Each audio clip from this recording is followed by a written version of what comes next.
ঘরের শত্রু কতটা ভয়ানক খামেনির মৃত্যুর মধ্য দিয়ে সারা বিশ্ব আবারও দেখল।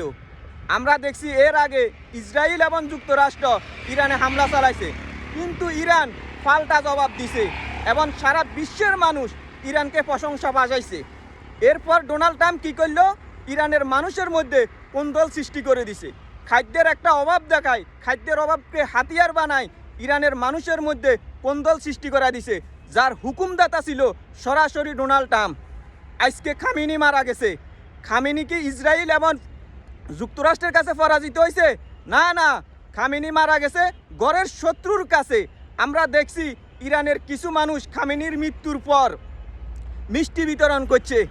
একটা কথা মনে রাখবেন, সিরাজউদ্দৌলা মির্জাফরের কাছে পরাজিত হয়েছে, তবে ইতিহাস মির্জাফরকে স্মরণ করে ঘৃণার চোখে, আর সিরাজউদ্দৌলাকে স্মরণ করে শ্রদ্ধার সাথে। খামেনিরা কখনো মরে না। খামেনিদেরকে স্মরণ করব মানুষ শ্রদ্ধার সাথে, খামেনিদেরকে ইতিহাস স্মরণ করব সম্মানের সাথে।